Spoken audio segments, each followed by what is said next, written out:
Thank you, everyone.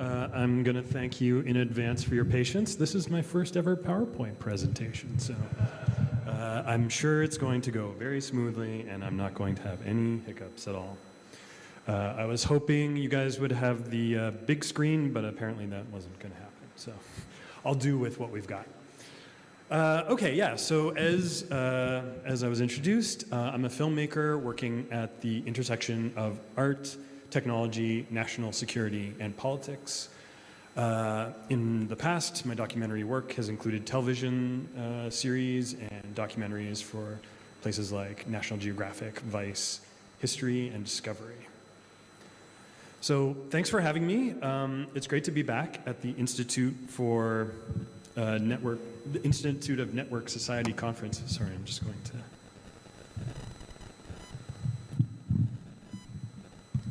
get the mise en scène correct. I'm not sure if you saw a picture of me back there. I actually attended the conference back in 2000. I teleported in from my COVID apartment in Toronto. And this is an interesting moment for me. At the conference in 2020, I was on a panel discussing a research project that I was just beginning. I was diving deep into the world of the decentralization movement with the intent of making it into a film.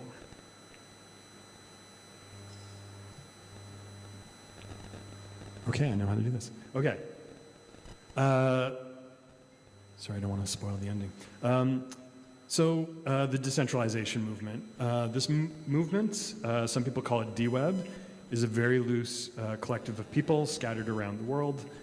It's a group interested in building hardware and software systems that are decentralized, distributed, or federated using tools like blockchains, smart contracts, distributed hashtags, I assure you I know what all of this stuff is, and disintermediated identifiers.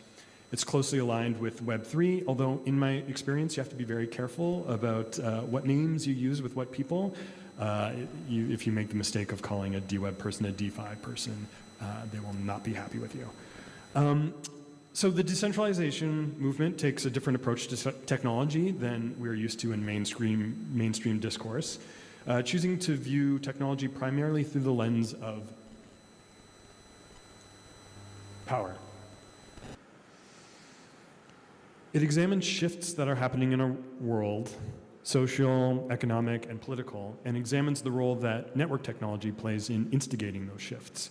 A driving concern for the movement is the way that centralized technologies, such as corporate platforms and internet service providers, serve to concentrate power in the hands of a small group of elites.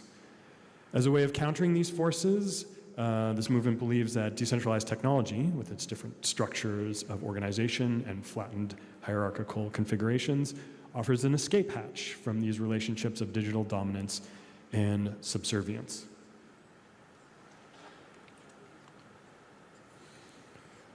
All of this is compelling material for a discussion, or hopefully a keynote. But back at the 2020 conference, I spoke about the challenges of wrestling these big ideas into the poetic form of a documentary film. At that point in time, I had done the primary research, I'd met with people at conferences, I dove deep into the literature, I looked at the theory, and gained an understanding of the technology, but I was stuck with a big dilemma. Could this even be a film?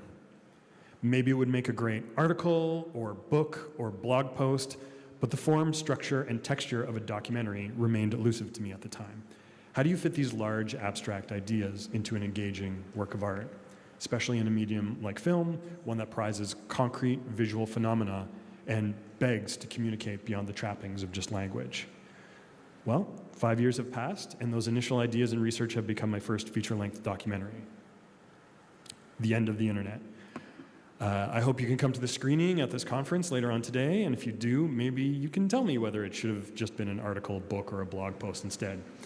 I'm going to be talking a lot about the film, so when you watch it today, you'll know a little bit more about it, so just this afternoon when we screen it, try to look surprised. Either way, my film is about the past, present, and potential future of the internet and the competing ideologies that undergird it. The journey to make this film was a complex one for me, and it taught me many lessons. But there's one big one I'd like to share with you today. We must interrogate infrastructure because it is a means for understanding ourselves, our values, and our political commitments. This was something that I learned as I embedded with the characters of my film. As I followed their efforts to build decentralized technology, I watched as they agonized over infrastructure design, poring over architectures, protocols, physical construction of network systems. I too started to see how changes in infrastructure can allow for different formations of politics, economies, and even imaginations. For my own artistic journey, I started to understand how looking at infrastructure could render abstract ideas into tangible material constructions, making the invisible visible. Suddenly, a film began taking shape. But I'm getting ahead of myself. I'll take you back to the origin of this project in hopes that it sheds light on how I arrived at this approach and why this journey can be informative moving forward. So back in 2017, I had just finished working on a documentary series for Vice called Cyber War. It was a show about hacking, politics, and national security. After 30 episodes, the series came to an end, and I was looking for new stories to tell. So I took a trip to Prague, as one does, to attend the Hackers Congress run by an organization called Parallelny Polis, like Parallel Society. It was a conference dedicated to crypto anarchy, the idea that cryptographic technology held emancipatory potential. The belief was and is that by increasing privacy and security through the use of cryptographic tools, we could disrupt the mechanisms that allow centralized platforms to exercise censorship, surveillance, and corporate control over our data. In doing so, the idea goes, we can establish our own personal sovereignty through digital means. The Congress was a wild mix of discussions, panels, screenings, and lectures from people who were wrestling with these ideas, both from left-wing and right-wing perspectives. The timing was important. The summer of 2017 was the height of the initial coin offering boom, where people and organizations were raising previously unimaginable amounts of money for their blockchain projects through coin offerings. Instead of selling a tangible item, a startup sells a digital token that represents a future utility or a share in the project. People were issuing tokens and raising funds and turning blockchain tokens into fiat windfalls. At the time, Bitcoin had reached the unthinkable height of $4,000 US per Bitcoin. I remember seeing a tweet that we've reached $4,000 and having my mind blown. I'm not sure what it is now, but I think the last time I checked it was 110,000 American dollars. So the people who were rich back then are super rich now. So yeah, the coffers of all these entrepreneurs were full. Add to that a zero interest rate environment, and you had the perfect conditions for technological research, experimentation, and adventurism. The projects that these Bitcoin beneficiaries were developing were bold, exciting, and weird, and regulation was nowhere on the horizon. It was a heady fever dream of technology and capital being directed toward new social, legal, and economic formations. So amidst the chaos of the conference, a hacker pulled me aside. He knew I was a filmmaker searching for a story. But he said to me, I know Bitcoin seems exciting, but Bitcoin is not the story. Decentralization is the story. The line stuck with me. Was there something below the hood of Bitcoin that could offer greater insight into political futures? The question nagged at me. I went home and began to research in earnest. At the time, there was very little literature on the decentralization. All the work and energy was being spent developing the actual tools of decentralization, and no one had time to explain it to the rest of the world, let alone me. So left to my own devices with very little information to go on, my research hit a dead end, and I filed it away in my pile of undeveloped ideas. Then, in 2019, things changed abruptly. A phone call from a source of mine. He told me that there was going to be a gathering of hackers on an abandoned mushroom farm just outside of Silicon Valley. Here, people were going to be experimenting with mesh networks and decentralization protocols. Were these the people I was searching for? I got in contact with the group. And 2 weeks later, I was in a tent camping out in the Northern California countryside with a group of technological activists. It was there that I truly became immersed in the decentralization of loose constellation hackers, artists and activists and technologists who weren't just experimenting with code, but trying to use it to rebuild the world from the ground up. They were not happy with the state of the network society, the concentration of power in platforms, the erosion of privacy, the enclosure of the digital commons. For them, the problem wasn't simply political or cultural, it was infrastructure. The architecture of the internet itself had become centralized and extractive. In a nutshell, the logic is this. Political solutions are tricky. Long, slow grind of legislation has a hard time keeping up with venture capital-backed innovation that prides itself on moving fast and breaking things. You may be used to the familiar bureaucratic theater playing out on a yearly basis. The American government marches Mark Zuckerberg in front of Congress and wags their finger at him. He wrings his hands and promises to do better, but no substantial change is made. With a more generous scenario, legislative change is actually made, hooray, and regulations are actually put in place that rein in some of tech's worst excesses. Even in those cases, we often see that regulations are easily sidestepped with a tweak to the algorithm or an engineering workaround that answers the letter of the law, but not the spirit. Capital marches on unabated. So, what is to be done?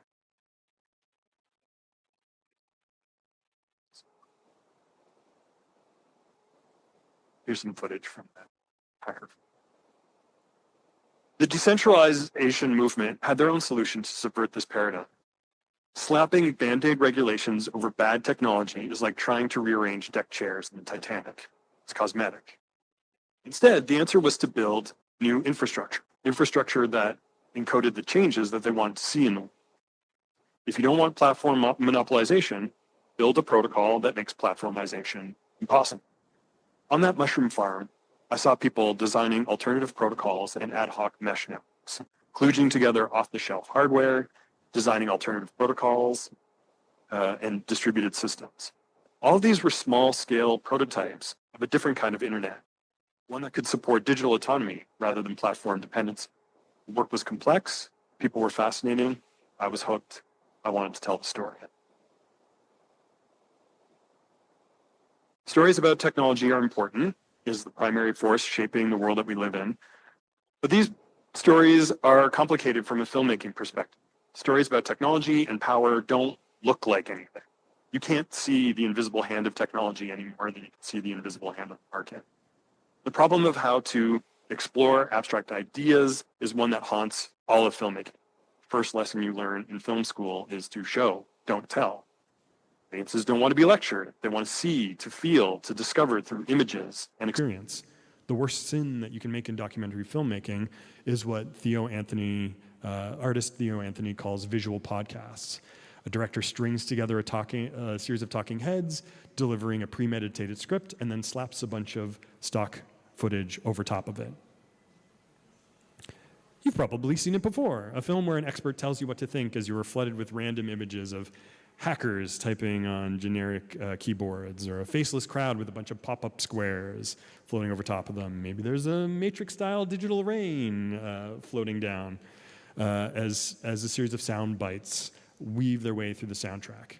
There's a reason for this approach. The digital world is hard to show. Everything happens inside of black boxes or inside the ethereal realm of ideas.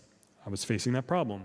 The shift from centralized to decentralized system architecture shouldn't look like anything. I realized early on that there was never going to be a big red flashing light that suddenly turns green. Voila, the internet is decentralized. A peer-to-peer network should function the same way as a centralized network. It just might be a little bit slower. So what could I actually show?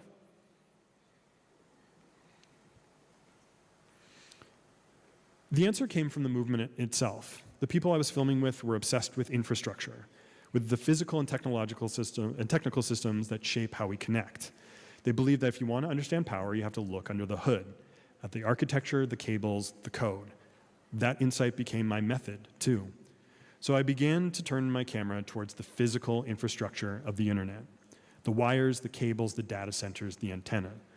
We're asked to think of the internet as a cloud, an invisible ether that is everywhere and nowhere. But the internet is not ethereal. It has a body with weight, geography, and consequence. And if I could draw attention to these concrete buildings and fiber optic tentacles of the internet, I could start making this abstract power visible. Originally, I was going to show you some clips from the film, but I don't want to spoil anything, so you are stuck with still images. The through line of this film,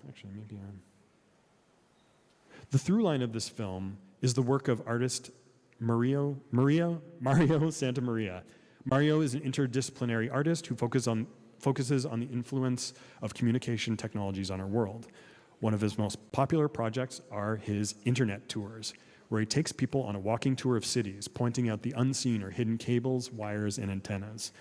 Mario uses this as a way to discuss the roles that these technologies play in our lives. The appearance of a 5G antenna tower disguised as an organic tree that could signal a rapidly gentrifying neighborhood. The route of an underground cable can be traced back through history and reveal that it followed the route of a historical slave trading thoroughfare. These physical traces can open our eyes to the influences we may not have experienced. It can open our eyes to the structures of power. The moment that you trace the line of a fiber optic cable, you begin to understand its material reality. A corporation dug a hole in the street to bury a cable that connects every house on the street. There's a vested interest in that cable, serving the interest of capital. A company built this warehouse that holds 10,000 servers and hosts over a petabyte of data. There's a vested interest in that warehouse, serving the interest of capital.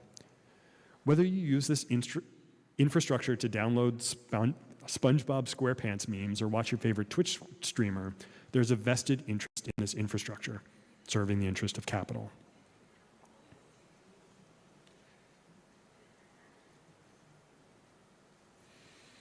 Another artist I filmed with was a photographer named DJ Meisner. DJ's work is also concerned with tracing the tendrils of the internet, but his work takes a more forensic turn. One of his ongoing projects involves using thermal photography to document internet infrastructure, data centers, relay stations, and points of interconnection. Through the thermal lens, these sites glow like organs in a living, breathing monster. The images reveal what's normally invisible, the heat signatures of power, the flow of energy and capital coursing through a network. I followed DJ to a series of these locations: industrial parks, remote bunkers, nondescript utility buildings, humming behind unmarked fences. Each site told its own story about hierarchy and control. Who gets access? Who is kept out? Who owns the infrastructure that keeps our digital lives running? His practice reminded me that even when systems are opaque, traces of power always leak through the image, if you know how to look. Through Mario and DJ, we see that infrastructure isn't just a technical system, it's an ecosystem of power. It reflects the ideologies of those who build it and the economies that sustain it. What began as a film about a movement became something larger, an investigation into how the skeleton of our digital world came to look the way it does and what values it encodes. Getting more ahead of myself. With some of these key building blocks in place, I began to expand my scope of interest beyond just physical infrastructure. I wanted to explore questions of network design choices that go into infrastructure. Here I'm speaking of the architectural logic of networks, the protocols and network topologies.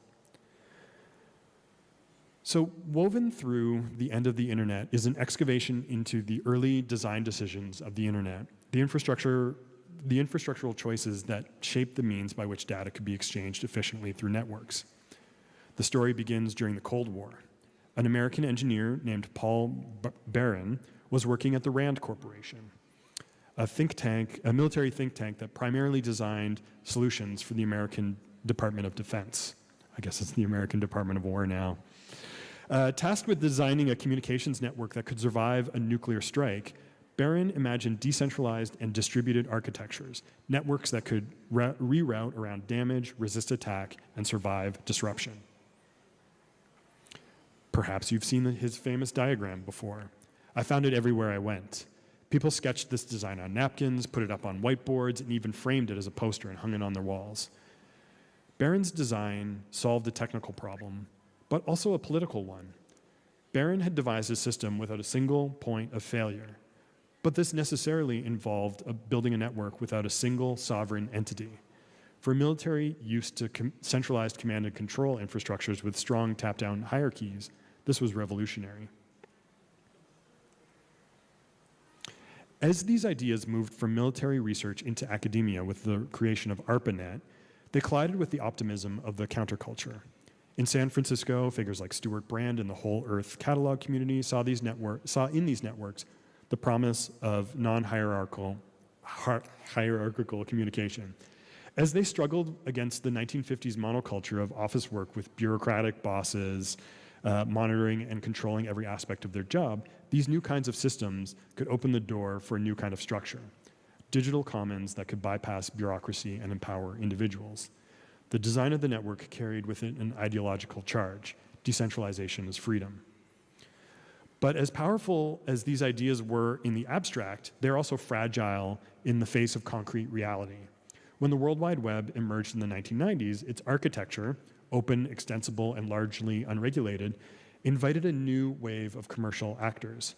The same decentralized system that once promised emancipation became a substrate for enclosure. Platforms and service providers inserted themselves into the communication ecosystem.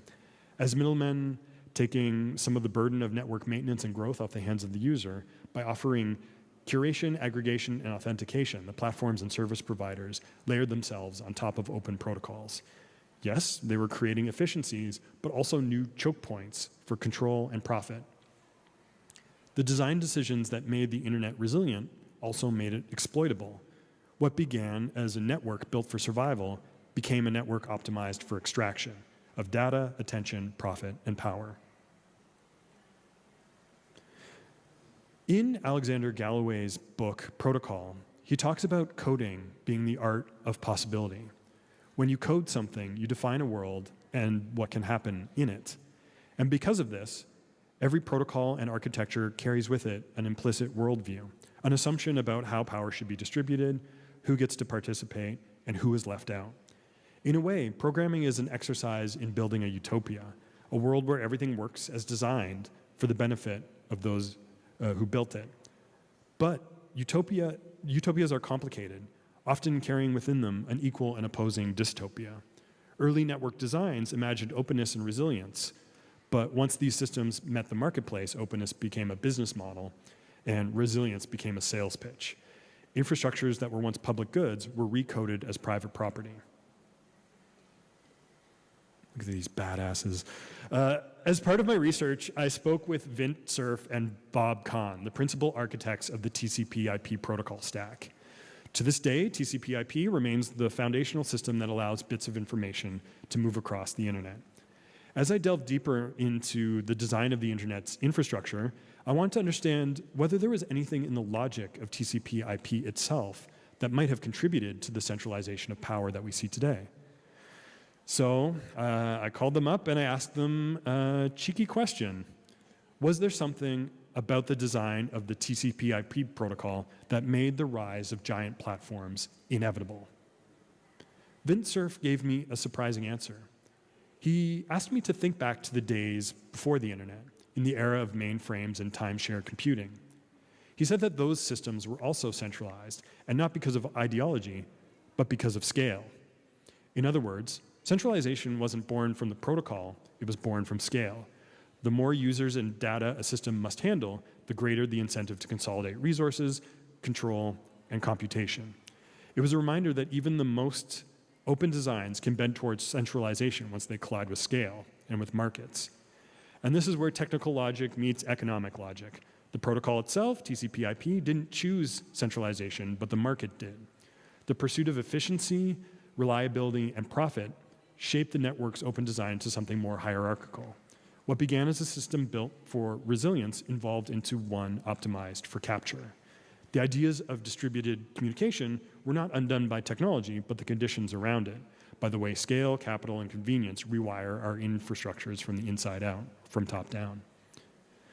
But for every system that bends towards the center, there are people pushing back, trying to redirect that gravity.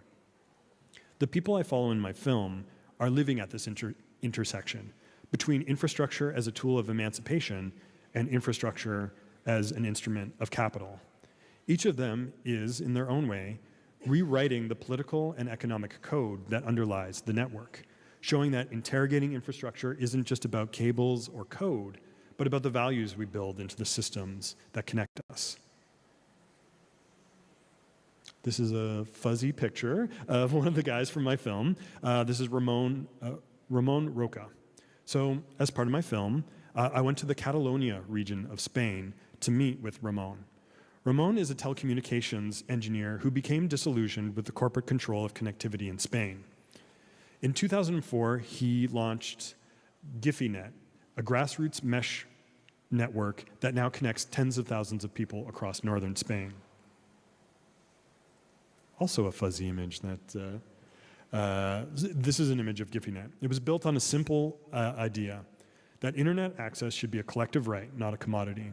By pooling resources and sharing nodes, communities could build and maintain their own infrastructure. Like the way GiphyNet works is anyone can join the network, but the promise that you have to make is that by joining the network, you promise to share the network with anybody else who wants it.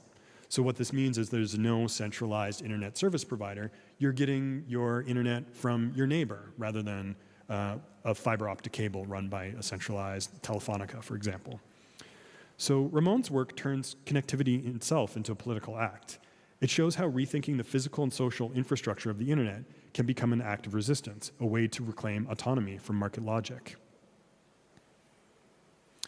Next, I went to Berlin to meet Elektra Wagenrad, a hacker, engineer, and longtime activist in Germany's Freifunk movement. Freifunk began as a community wireless project using open source routers to build local peer-to-peer networks. For Elektra, these networks aren't just technical systems, they're expressions of an anarchist vision of mutual aid. Elektra lives in sort of the trailer community that you see behind her. And living off the grid, she had difficulty tapping into conventional internet infrastructures, so she built her own internet infrastructure. She believes that building internet infrastructure is a form of politics. If you don't like the system, build your own. Freifunk reimagines the humble Wi-Fi router as a tool for solidarity, connecting neighbors directly without corporate intermediaries. In Elektra's world, the network becomes not just a means of communication, but a way of living together, a social contract embedded in code and hardware. Yeah, this is an image from the Freifunk, or from the anarchist squat that she lives in. So from Berlin, I went to the Brazilian Amazon, where I met with Luandro Vieira, a technologist working with indigenous communities to build digital tools for self-determination. Luandro helps deploy Mapio, which is an open source mapping platform that allows communities to document their land, resources, and traditions, all while keeping that data offline outside of corporate servers. His work is actually very important. The way he describes it to me is there's a need from these communities to catalog where the fish are, where the hunting grounds are, where medicinal plants are, anything that they need for resources, but there's a clear and distinct danger of allowing that data to leak online. Forestry companies, mining companies are all interested in this data. So how do you maintain a database that you can only share with people in your direct community? Luandro's work is part of a larger question. Who owns information? Who gets access to it? By designing tools that don't rely on cloud platforms, Luandro helps indigenous communities protect their knowledge from extraction, digital as well as material. Mapio turns infrastructure into a form of defense, a way of asserting sovereignty in a world where even data has become frontier. Finally, I went to the United States to meet with the people developing Urbit. There's a little bit of, I wasn't allowed to film inside the conference itself, so here's some cryptic images to whet your appetite for the film later on. Urbit is a decentralized computing platform created by the controversial theorist Curtis Yarvin, and it's now developed by a network of technologists and investors. On the surface, Urbit shares the same ideals as the other ones I was just describing: autonomy, self-hosting, independence from big tech, but it also reveals a different side of decentralization. Urbit can be used to build closed, self-contained enclaves, online communities that isolate rather than engage. It reminds us that the same technologies that promise liberation can also enable withdrawal and even authoritarianism in miniature.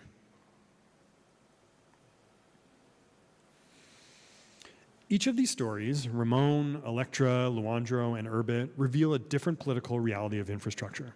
They show that decentralization isn't a moral position or a technological guarantee. It's a terrain of struggle.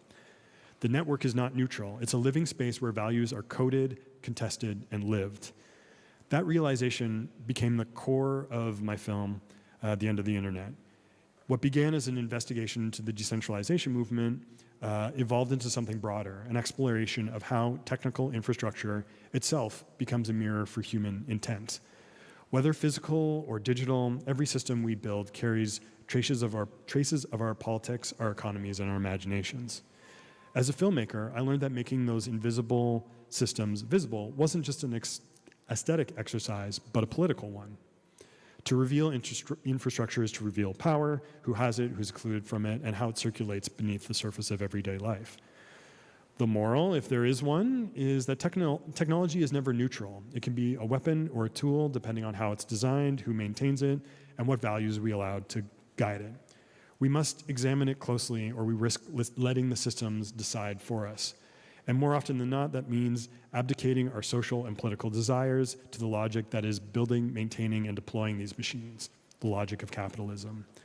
Just as a side note, I've been screening my film at film festivals around the world, and I think for all the people in this room, a lot of these ideas are very familiar. It's part of everyone's work. But what has happened at every screening that I've been to is after the screening, I'll be approached by a programmer or a coder who will come to me and say, yeah, I come from computer science or I come from programming. I had no idea that technology could be political. I was like, I just spoke with someone who built a machine for scraping social media data to prevent landlords or prevent people from getting a good score with their landlords and stuff like that. It's like, how can any of this stuff not be political? So just get a reality check that we all think this, but it's not necessarily familiar to everyone else. So that brings us to today, the burgeoning world of artificial intelligence. I'm going to admit right out of the gate that this is a bit out of my wheelhouse. I've been focusing my brain on decentralized technology for the last 5 years, so I'm very eager to learn from everyone today and maybe make another film about artificial intelligence in 5 years. All that being said, perhaps some of the lessons that I learned from my last film can point me in the right direction for the next one. So the framing of today's panels and discussions is the quiet editor and how AI interfaces are beginning to shape and constrain our world. The way we used to interface with knowledge was through provenance, processing, and proscription, through primary texts and interpretation based around social institutions and shared consensus. Now it's through prompts and predictions. If making my film taught me anything, it's that infrastructure shapes and constrains our relationship to text in the world, and that we must closely look at infrastructure of AI itself to understand what's going on. So looking at the history of AI infrastructure design reveals two main and competing schools of logic: symbolic AI and connectionism. Symbolic AI sought to encode logic and facts so that computers could reason. You put a bunch of facts and rules into a machine and can start making sense of them. On the other hand, connectionism, championed by Geoffrey Hinton, took a different path. The idea is that you feed enough data into a system and it will begin to recognize patterns and replicate them. For years, Geoffrey Hinton's connectionism was dismissed, until the mid-2000s, when the rise of cheap GPUs and the deluge of data from social media made neural networks viable. Suddenly, we entered the current age of AI, powered by vast compute clusters and data pipelines. And the results are remarkable. With a simple prompt, a chatbot can now suggest how to cook a meal, what car has a trunk big enough to fit your mountain bike, or how to structure an argument. But what does it mean that the second school of thought, one that values pattern and predictions over reasoning, is the one that won out? Instead of a reasoning machine, we have a prediction machine, one that can give you the best estimate of an answer based on what seems probable. It is agnostic to actual facts or actual meaning. The best it can do is replicate the past.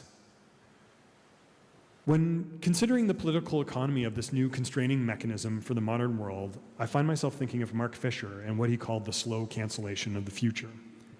Fisher argued that under late capitalism, our ability to imagine genuine alternatives to the hegemonic economic system begins to erode. The future doesn't vanish all at once. It's quietly replaced by endless variations of the present, recycled aesthetics, algorithmic nostalgia, a feedback loop for what already worked. Oh, wait, too soon. In that sense, large-scale AI systems may represent a new phase of cancellation. Their predictive architectures don't generate new possibilities. They optimize existing patterns. They promise novelty while reproducing the past at industrial scale. The world becomes a data set, and the act of creation becomes an act of recall. Maybe this is what we could call AI realism, an ideology where it's easier to imagine the end of the world than the end of large language models. And as I think about it, this too feels familiar. The infrastructures of prediction are following the same trajectory as the infrastructures of communication. While the proliferation of the internet carried with it the utopian promises of openness, it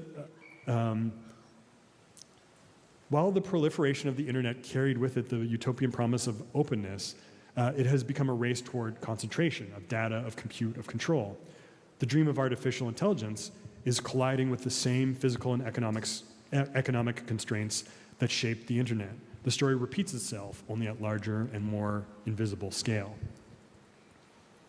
But not everyone has accepted this trajectory. We're sort of in this unknown territory. Some researchers, like Song-Chun Zhu, have already walked away from the West's obsession with scale.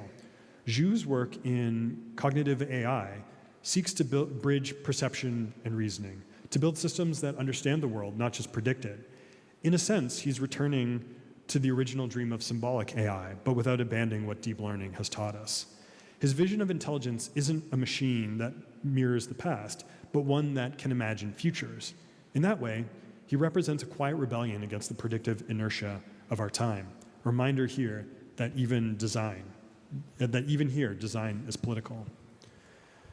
So, if I'm going to honor the process that guided my film, I should also take a little time to look at the physical infrastructure of our current AI paradigm.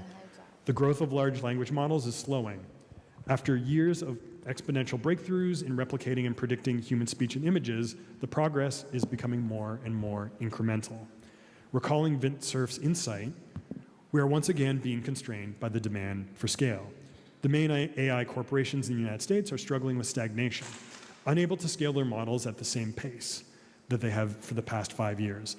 The only way that they can guarantee growth to their shareholders is not through developing innovative new models, but by building bigger data centers, dramatically increasing their computation power.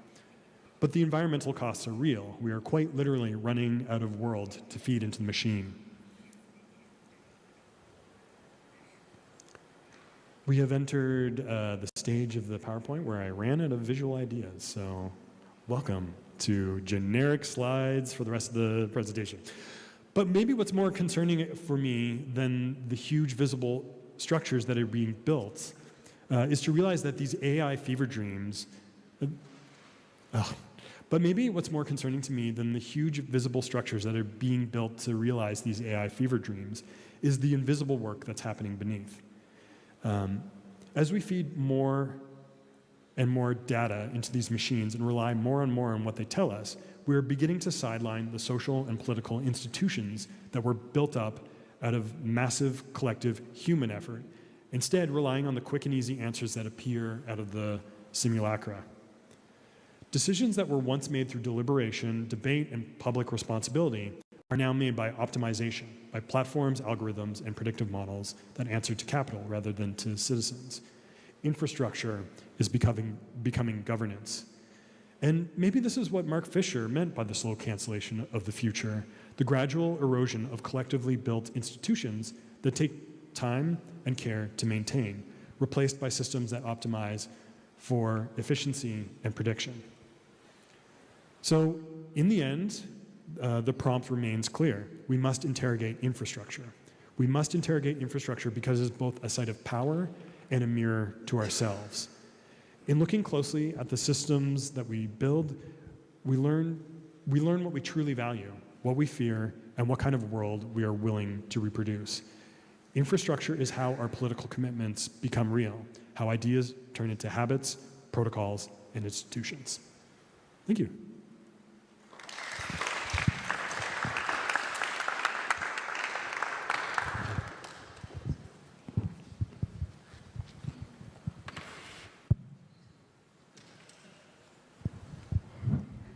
感谢迪伦·雷比林老师的分享。下面进行问答环节，请有问题的观众可以举手示意，我们的观众人员会将话筒递给您，谢谢。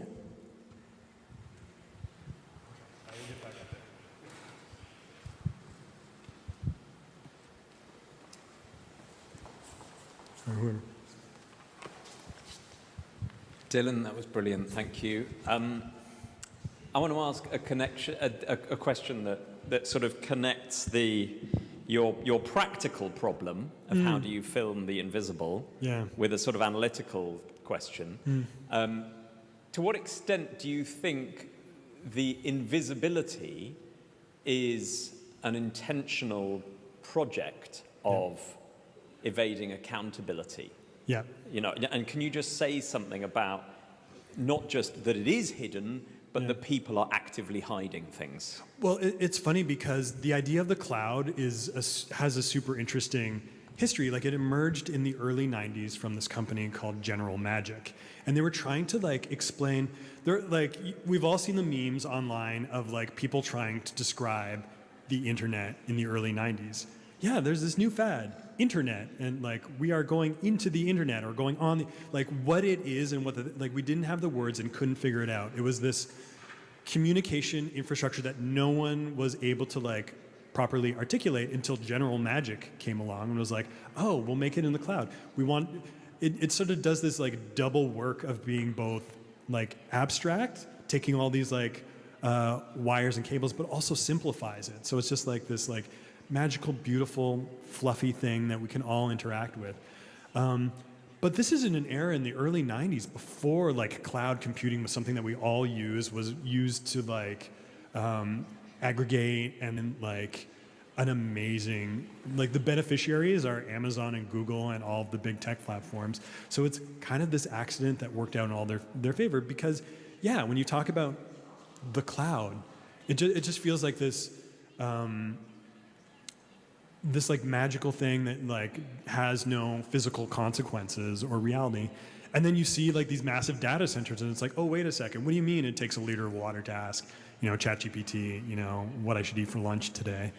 But yeah, it's sort of the major platforms have lucked out. The one thing that's super interesting, and I kind of get into it in my film, is there are this organization called Telegeography does these amazing maps of submarine cables around the world.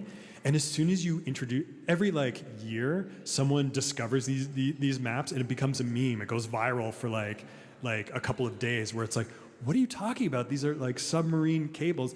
And it blows people's minds repeatedly every year in these meme cycles that oh yeah, it's physical. It is heartwarming to one of the things that people have commented coming away from my film is oh yeah, I forgot that the internet is physical. So it's heartening to me that people we like our world and everything in it, and seeing stuff concrete is actually very compelling to people. So we may be able to reverse that cloud image in our head, or that we have in our head. It'll take a lot of work, but I think people are primed for it. But it's the work, I think it's important work just to remind ourselves of sort of a secondary problem that I've had in this world, working on cyber war, hacking, politics, national security, personal privacy. These are all the things that we dealt with. And communicating about data privacy, it's almost you hit this this big collective shrug whenever you try and like talk to people about privacy and data integrity. People just hit it. People are like, oh yeah, that sounds bad, but if the cost is, or if what I get in exchange for this private data is convenience, people will go for convenience every time. So the problem is like these like hand-wringing arguments of like your data is not your own, you don't have personal sovereignty over this stuff. They go nowhere, they do not resonate with people. But what does resonate with people is I'm being manipulated, I'm being controlled, there are forces out there. And so like keeping that in mind is like, again, part of this work of like rematerializing the web. Like these are actual physical things that people control. That's someone else's cable and they're using it to manipulate you. That's something that has resonance. So it's important to keep that in mind when, you know, dealing with like the blank look on people's faces when you're like, you know, data sovereignty is like an important human right or whatever.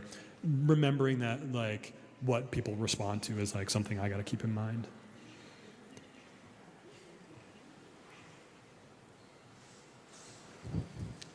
还有提问的吗？如果想提问的举手示意，工作人员会将麦克风递给您。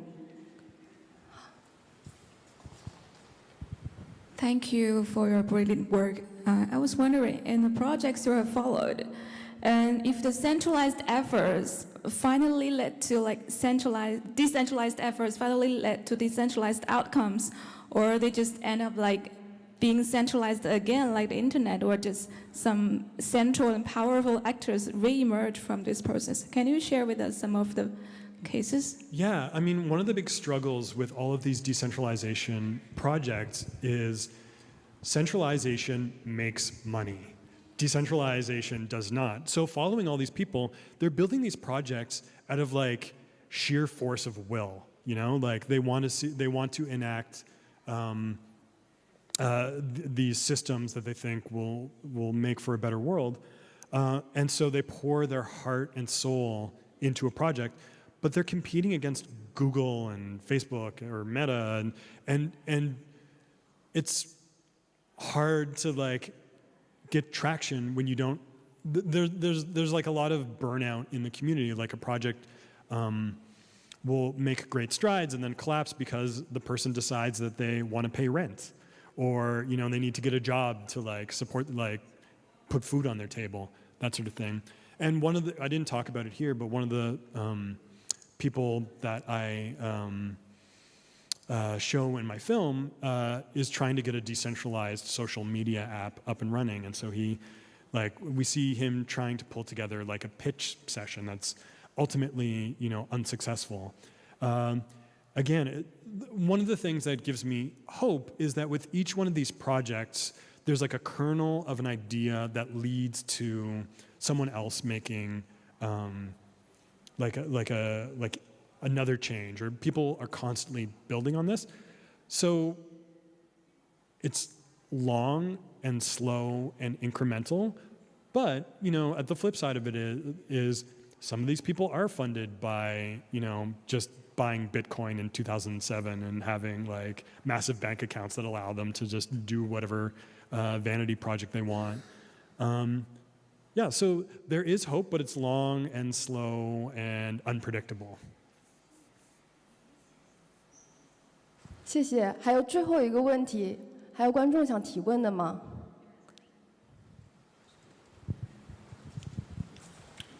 Thank you very much for the very interesting presentation. And I got a question, because we're talking about centralization and decentralization, but is it possible decentralization, when viewed from a different scale, could become centralization?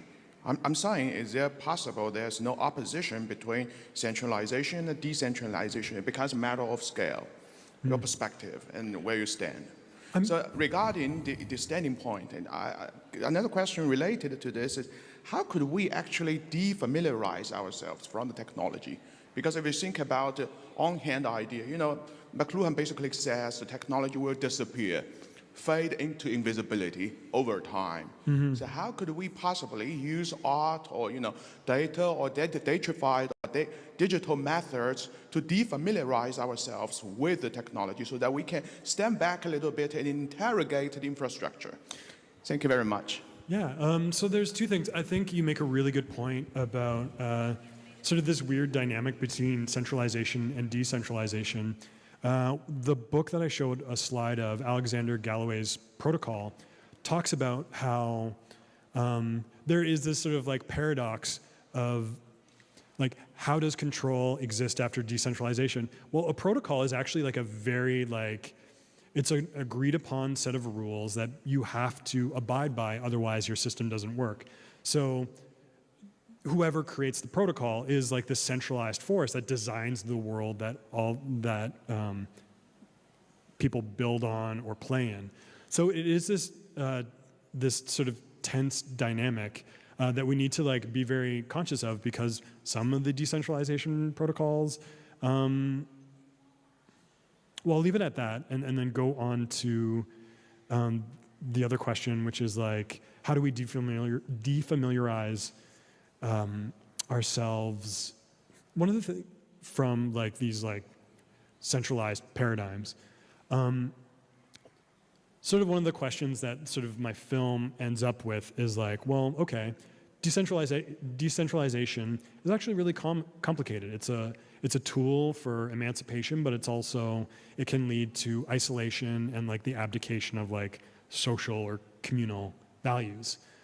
And so like, so what comes after these centralized platforms? And one of the things that didn't make it into my film, but I've seen a number of people looking at the centralized platforms and what they offer us, which is these grand communal spaces. What's the opposite of that? How can we like flee these grand platforms, and what does that look like? And there's this movement interested in the dark forest theory of the internet.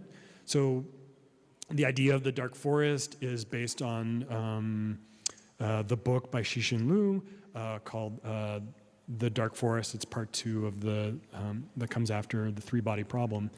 And in that book, The Dark Forest, Liu talks about how the world, like the universe is like a dark forest. Around every corner lurks danger. So the best thing that you can do to protect yourself is to remain quiet, remain in your like small social, like isolated community. And people are starting to apply this to the internet, having like federated systems, like being on a secret Discord server where the only people that you're communicating with are people who are within your like context group. There's a like a shared understanding of the world, and everyone kind of roughly knows each other. So I think being aware of the constraints of these corporate platforms and centralized platforms can give us the imagination on how to escape them. 感谢迪伦·雷比林老师的分享。下面进入茶歇环节，我们15分钟后继续。不好意思，没看到。Yeah, thank you for your great presentation. I have 2 slightly related questions. You can choose one or both. One is, do you have a sense of why the most socially successful project took place in Catalonia?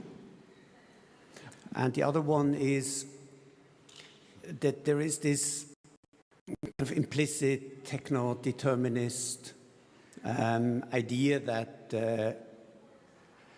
kind of the structure of the infrastructure shapes directly the social structure built on top of it. And so the related question would be, can you think of a socially decentralized system working on a centralized infrastructure?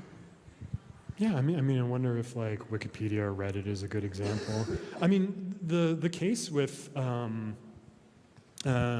Catalonia, like I tried to tease this out of them. Like, is there something to the like Catalan like spirit that like leads itself to being full on on decentralized networks?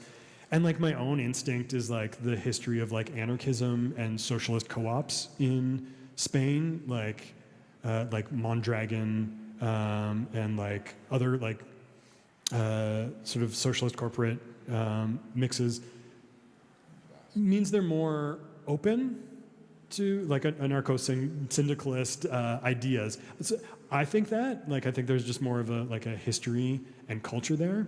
Whether you and I did press people on this in the film, and they're a little bit more reluctant. I think they don't want it to seem like, oh, it's a Spanish idea or like it's something cultural. And then the second question. I mean, I don't know. Like, there is the possibility for like gaming systems, like I think about like different communities' usages of Instagram, like people who have Finsta accounts, like fake accounts, or like shared accounts, or like group accounts that play with like the meta text of like internet, like. I don't know if you followed like the intellectuals movement where everyone tapped selectuals onto the end of their Instagram feed, signaling that they were part of like this ideological cohort that was like shit posters and like ironic memeing. So there are ways to play with that, or like there's this practice of like naming your Instagram account to reflect how many times you've been banned, like Dylan Reibling the second or Dylan Reibling the third, like based on like how many times you've posted objectionable material and been taken down by Instagram terms of service. So there's like metatextual things. Yeah, those are the things that come to mind right off the bat. All right. Coffee and water?